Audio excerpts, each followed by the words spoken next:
इस समय की सबसे बड़ी खबर जो न केवल साइबर वर्ल्ड से रिलेटेड है पर जुड़ी है इंडिया चाइना के बीच बढ़ रहे गर्मागर्मी से। हाल ही में इंडिया चाइना फेस ऑफ की खबरें आईं और अब खबर ये है कि चाइना ने कर ली है इंडिया पर साइबर हमले की तैयारी। मैं नाहिता सिंह और आपका स्वागत है दी हैकर्स टॉक में। हमले के दौरान कर सकते हैं ncov2019.gov.in ईमेल का इस्तेमाल। ईमेल का सब्जेक्ट फ्री कोविड-19 टेस्ट हो सकता है। आज से हो सकते हैं हमले और करीब 20 लाख लोग हैं निशाने पे। वीडियो को बड़े ध्यान से और अंत तक देखें, साथ ही एहतियात बरतें बताए गए तरीकों से। ये बताया गया है कि मैलिशियस एक्टर्स इंडियन इंडिविजुअल्स और बिजनेसेस के खिलाफ बड़े स्केल पर फिशिंग अटैक कैंपेन की तैयारी बना रहे हैं। आज ही अटैक होने की इन्फॉर्मेशन है और हम आपको बता दें कि इससे पहले ऑस्ट्रेलिया में भी साइबर अटैक हो चुका है।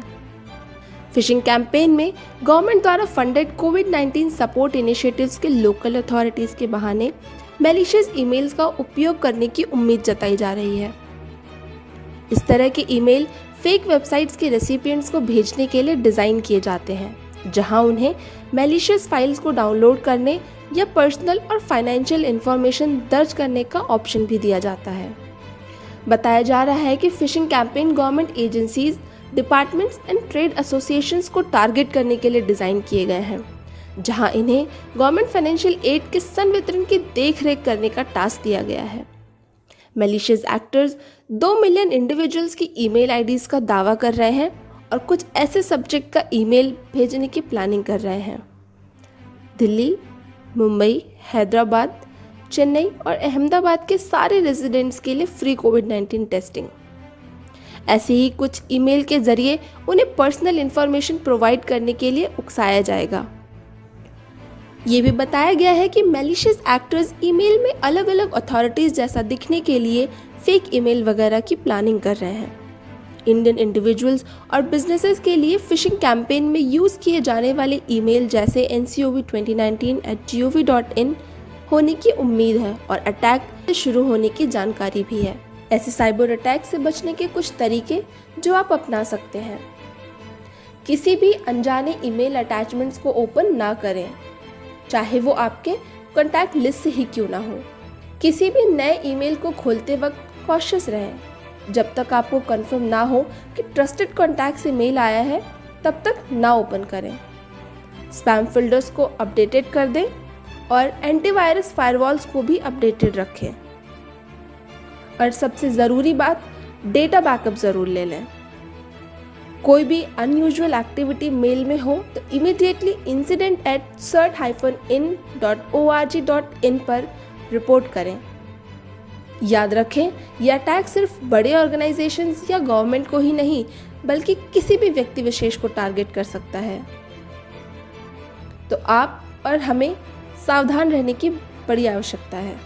इसके रिगार्डिंग पवन दुग्गल सर ने एबीपी न्यूज से बात की और बताया है। देखिए, आज जो फिशिंग है बहुत बड़ा खतरा के रूप में उभर के आई है और मुझे लगता है कि इसको हम अंडर एस्टिमेट ना करें तो अच्छा है। पिछले 3 महीनों में हमने देख लिया है भारतवर्ष में ये फिशिंग बहुत ज्यादा टारगेट की जा रही है। एक्चुअली क्या है, कोरोना वायरस के आने के बाद ये डर और पैनिक का माहौल है और इस डर और पैनिक के माहौल में मुख्य तौर पर जो साइबर क्रिमिनल्स हैं वो साधारण इनोसेंट यूजर्स को इस तरह की फिशिंग मेल्स के साथ मन लुभाने ऑफर्स देके उनको कहीं ना कहीं लुभाने की कोशिश करते हैं। अगर आपके पास कोई मैसेज आता है जो कहता है कि कोई लिंक पर क्लिक करिए तो आपने बिल्कुल नहीं करना है। अगर आपके पास कोई ईमेल आता है चाहे किसी से आए जो आप परिचित नहीं है, जो कहते हैं कि कोई आपने अटैचमेंट डाउनलोड करनी है, तो कृपया न करें।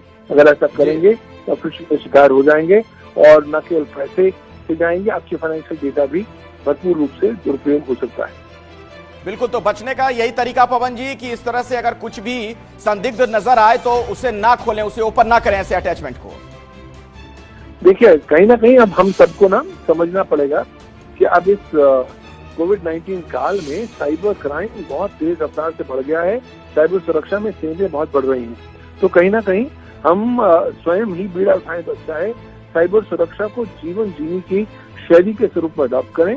रोजमर्रा की तरह अपने जीवन में अपने मोबाइल फोन पे स्पष्ट तौर पर अच्छा एंटीवायरस रखें, अच्छा फायरवॉल रखें, अपने डेटा को सुरक्षित रख सकें तो रखें, और दूसरी बात उसका बैकअप जरूर ले लें। हम कृपया जरूर याद रखें कि हम पूरी एक चेन की कड़ी हैं, और चेन उतनी ही ज्यादा सशक्त होगी जितनी कमजोर कड़ी। तो हमारा दायित्व होना चाहिए कि हम वो कमजोर कड़ी ना बने और साइबर सुरक्षा को ज्यादा प्रबल रूप से सहायता देने में अपना योगदान दें। याद रखें, सड़कों पे निकल आने दंगे करने से नहीं, बल्कि थोड़े कॉशियस होकर, अलर्ट होकर, शांत दिमाग से काम लेने का समय है। Think twice before you open any email or its attachment. Be alert, be conscious. जय हिंद, जय भारत।